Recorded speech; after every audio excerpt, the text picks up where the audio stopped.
Hi everybody, welcome to Naughty by Imagination. I'm your host Napoleon and we're going to be reading some fact fiction. Today's selection comes to us by Zosimos, Zo- Zosimos. I can't read, sorry. And it's called Undimmed by Time. It is a Full Metal Alchemist selection, or it's a Full Metal Alchemist fan fiction. The description reads, Edward grinned at him, shuffled a moment, and said, Sorry I've been so long. That sounds like a writing prompt. I'm actually kind of excited for this one, just because the other two I read today ended on a sappy note. I mean, the first one, they was flocking. But they ended kind of like on a, oh, that's so sweet. So, like, you know what? I've been having some good picks today. And you know what? After yesterday, I kind of need some new picks. But anyway, sorry about my life. Let me read you this person's creation, I guess. Edward Elric limped back into Roy Mustang's life, bruised, bloody, and grinning like a madman. Alphonse was supporting his left side. The automobile had apparently gone sideways on him.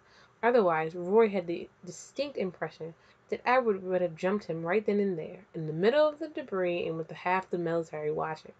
Alphonse made the executive decision to release his brother, and Edward pitched forward. Roy on instinct caught him, and Edward grabbed him by the collar and kissed him.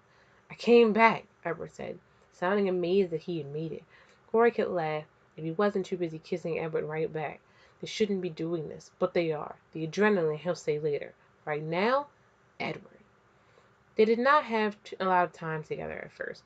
Edward had to be debriefed. His automobile, which was expertly fixed, was still done in haste, and he still managed to completely destroy the inner balancing mechanisms of his leg less than 2 hours later. And he's just clumsy as fuck. I mean, I guess he was always clumsy as fuck. There was cleanup work to be done, but to see Edward sitting there on the cot in the makeshift medic station, arguing with a dirt covered nurse, and thronged by members of Roy's old garrison, acting as a protective barrier between him and Alex, he couldn't help but grin. For the first time in 2 years, he felt alive again. It would be almost 6 months before he had time to step away, to breathe and think. The world had resolved itself and settled into some modicum of normalcy. The Alrics had escaped the city months ago, helped in no small part by the members of Roy's old command.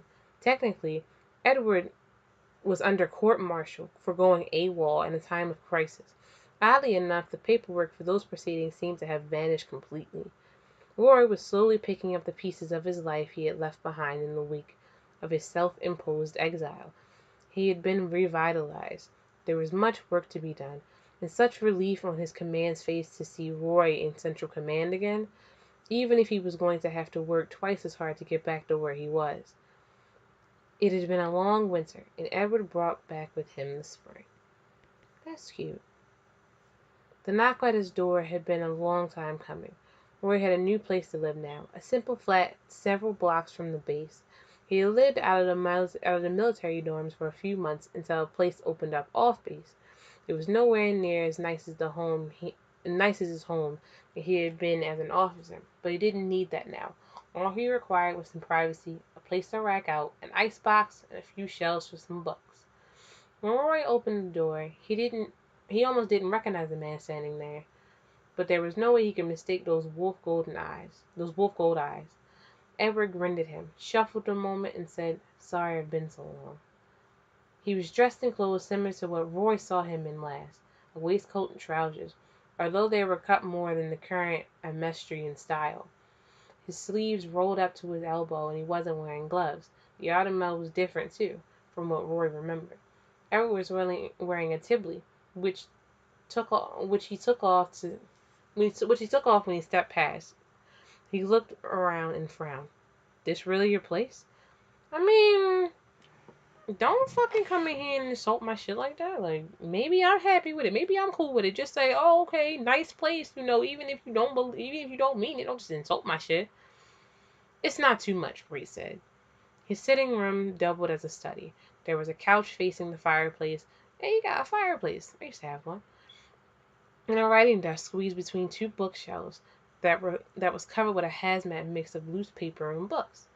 Edward's eyes traveled around the room and then back to Roy. They lingered on the eye patch, but Edward didn't say much. In fact, he shuffled slightly and placed as if nervous. Please sit, Roy said. Coffee? Sure, Edward said. Roy fussed about the small kitchen. It opened straight into the sitting room, and he could see Edward standing before one of the bookshelves, absorbed in the title of his books. He had no idea what he was doing all of a sudden. Edward was here finally, and what was he meant to do? Edward didn't sit. He came in the threshold of the kitchen and watched Roy, his hands shoved comfortably in his pockets of his trousers. He was taller than Roy thought he'd be. Not quite as tall as Roy's self, but the similar but that similar upswept stalk of hair was now at eye level. Everything about him was similar. His stance was open. He moved the same way. His hair the same golden shade, those eyes unmistakable. I missed you, Edward said by way of opening the conversation. I didn't think I would. I mean, I missed everyone. Al and Winry and Granny, Lieutenant Hawkeye, Havoc. For a brief moment, Roy thought he was simply going to list everyone he knew, and he stopped. Edward glanced at his feet, and then up at Roy, gathering himself. But I really missed you. Oh, fuck, y'all. Oh, she's so cute. Oh, here you go. I'm sorry. Fucking idiot. You were well missed, Roy murmured, keeping his hands busy and his face neutral. No, Edward said. He cocked his head. It took me a long time to get it all straight in my head. Thought I was dead for months. Thought... He stopped, scoffed. If I wasn't thinking about Al, I was thinking about you, you pompous dick. Roy finished... Damn. Roy finished the percolator and poured the coffee. Is that why you kissed me? I had a lot of time to think, Edward continued. Al, he doesn't remember, you know? He's been writing it all down, everything that happened, a record of things. He accepted the cup from Roy, frowned down and looked up at him. You got any sugar? On the counter. Edward squeezed around Roy, scooped more sugar than Roy thought he was really necessary into his cup, and stirred it. I know people like that. Like, you watch them make their tea, or I'm black, so their Kool-Aid or their juice or, anything they put sugar in, and they just, like, pour the shit in there. You're sitting there like, you're gonna get fucking diabetes. And then, like, you drink it and it's syrup. It's no longer a liquid, and it's just, well, it's a liquid, but it's, like, thick, and it's like, stop. I'm sorry, I'm rambling. My bad. But I know people like that. Y'all can get sick. Y'all got a problem. I'm down for sweet shit, but that's too much. I did. Oh, no, wait. You kissed me back. I did. Roy walked out of the sitting room, put his coffee down on the desk, and turned the chair away, so he was facing the sofa. Edward trailed after him for a moment, but remained standing, supporting the mug in his automail hand. I'm not imagining it, then, Edward said softly. You do. Did you feel like this before? Before... Roy crossed his leg, rested his folded hands in his lap, and studied Edward. When we last partied, he said, when I thought I was going off to my death, when I thought I was going to never see you again. He touched his fingertips with the dark side of his hand. I had a lot of time to think myself that there was going to be a long conversation with you when I got out of the hospital, when you looked back to lick your wounds after the commotion that died down. It was almost impossible to keep the pain out of his voice. They hadn't told him right away. So many other things were happening at the time, the military and the government barely holding together at the seams. It was weeks before he had heard about Alphonse, but there had been no trace of Edward, but a partially burned down transmutation circle, and a 10-year-old terribly confused, terribly distraught Alphonse Edward. Roy closed his one good eye, his words turning to ash in his mouth. But you never turned up. They fell with Alphonse. You told me you were dead. I'm not, Edward said softly. Roy's eyes started to open. Edward's hand was on his shoulder. He had moved. He was standing before Roy now. When Roy lifted his hand and then very carefully moved it over to Roy's cheek. Roy sighed softly. against the warmth of Edward's flesh hand, and then closed his eyes. Edward kissed him. This wasn't a rush of adrenaline on a battlefield. This wasn't a needy desperation of an unexpected reunion. This was Edward, simply leaning over him with one hand on his face and the other resting on the back of his chair. Roy kissed him back, let Edward in, left him in control. Edward rested his forehead against Roy's, licked his lips and waited for Roy to open his eye again. I'm not, Edward said again, as Roy breathed him in. Please tell me you want this as much as I do. Oh, I mean, that's cute. I mean, I've always shipped like Hawkeye and Roy, but that's just normal. But Ed and Roy, those are two headstrong people, and to see them being written in at a time of weakness is actually kind of like, no, you can appreciate it. And letting people like this have a time of weakness, because you can be strong all the time. You can be, headstrong, cocksure all the time. But then you have that one moment where it's okay to cry. Boys too. Boys can cry. It's okay to cry and let your moments out. And, you might have that one special person that's just there for you. And you need them. So for them to, write them like that, you can appreciate it. Fuck. Now I'm sitting. Oh, shit. There we go. Roy opened his eye. You don't know what you're asking me, he said, even as the words twisted in his gut. He wanted nothing more than to say yes, to pull Edward into his lap, drag him into the bedroom, and moan the words into his skin of how much he wanted this, how much he needed this. Bastard, Edward spat and lifted his head. He did not move away, although he glared off into the wall, staring through it and away from Roy. After a long moment, he gave a short laugh and swung his attention back to Roy. Don't make me beg, his voice had gone scratchy. If I walk out that door, I am never coming back, Mustang. And what if I give you what you want? Roy's mask was neutral. What then? Edward stared at him like he had grown a second head. If you give me what I want?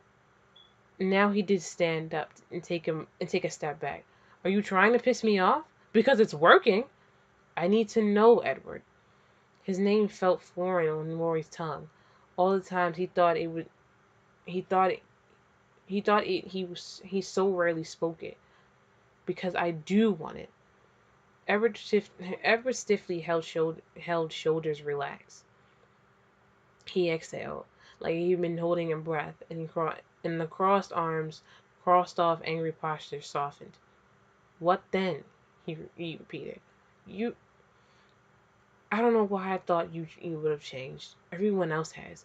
But you're exactly the same. He shook his head, and somehow the smile worked its way through. What then? Is all you have is me, you arrogant fuckstick? Oh, fuckstick? Even that's cute! I'm sorry. I'm a fucking bitch. His eyes did not leave Roy's. If you want me. Apparently that had been the right answer. Edward laughed into Roy's neck in relief. He had honestly feared that Roy would send him away after that. After all that. Months, years of introspection, and doubt all just thrown into the fire and consumed. Now Roy kissed him. Roy pressed him into the wall with his body, weight warm and comforting over Edward's own. There was some intention of making it to the bedroom, and the thought of where it led made Edward's stomach roll in fear and anticipation. They hadn't made it that far yet, because as soon as Roy was standing beside him, he was kissing Edward again and again, mouth and face sucking a dark mark into his neck, knee pressed between Edward's legs to keep him off balance. Oh, that's kind of fucking cute. Like, I kind of want to know, like, if you could write a backstory. I don't know if this is still, I'm not going to move this fucking cursor, because if I do, I'm going to lose my spot again. If somebody could write a backstory, or if the person who wrote this could write a backstory, Zimos, write a backstory, because I think this is cute. I think that's just like a holiday party that got drunk, they got together, and they're like, fuck, and they're like, fuck it, and now they're back together, and it's like, well, what do you want? I want you. That's cute as shit. I'm all for the lemon. I'm all for the I'm all for that shit. This was real. This was really happening. His hands pulled at Roy's shirt, fingers sliding between the buttons and popping several off in a haste. Roy lifted his head, frowned, and Edward said, "Fuck, I'll fix it later," and kissed him again. Roy's shirt was untucked. Edward's waistcoat shrugged off somewhere in the hallway. They were leaving items of clothing behind like breadcrumbs. Roy's hand brushed down his side and cupped his ass. Edward's face went flame red. This time Roy laughed and groped him with both hands, almost lifting him off his toes. Roy laughed. Edward had never heard Roy laugh like that before. The few times had always been measured, posturing, pointed. But this was free and genuine, and he wanted to hear it again and again. They made it into the bedroom now. A small bare room with a chest and drawers and a plain bed. Edward glanced around, decided it needed some work, and let Roy shove him into the bed itself. He flopped down on his side and rolled over, looking up at Roy. He had stopped at the edge of the bed and was looking down at Edward, chest heaving. Roy's hair was a mess. His shirt was hanging open and off one shoulder, skin milky white. He looked like he hadn't seen the sun in years. Edward sat up, dropped his feet onto the floor over the side of the bed, and held his hands out to Roy. He didn't like the broken expression that was settled over Roy's face like a cloud. "Come here," Edward ordered, his voice sounding strange in his own ears. Roy shook his arms, his face pressed between neck and shoulder. Edward didn't say anything, just let him feel the weight. Just let him feel the weight of his arm and the warmth of his body. "I thought you were dead," Roy said into his skin. "I thought you were dead and it was my fault." Edward, oh my God.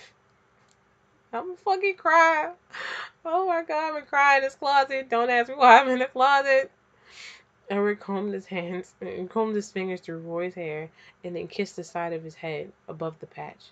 "Don't," he murmured. "I'm here now, Roy. Please. Please." Somehow, they ended back on the bed together, kissing frantically.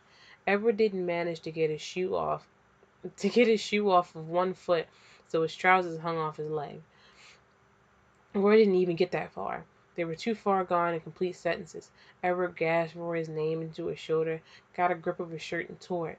Roy didn't even notice, head bowed and sweat dripping from his temples. They should go slower. They should be more careful and try to savor this, but there would be plenty of time for that later. Later. Edward came back to himself with his back on Roy's chest, wrapped tight in Roy's arms. He was sticky and sore and exhausted, half-dressed, and everything around him smelled like Roy. "Oh, that is so fucking cute. It's dirty and it's cute." He breathed in deep and sighed, completely content. There was a lot that they had to work out, but right now they could not think of another place he felt more safe and secure. He stretched his Automel arm out. It was a new model that Winry was exceptionally proud of, made of lighter and more durable material. He still wasn't used to it. To his surprise, Roy stirred, followed his arm, and then folded his hand over Edward's outstretched one.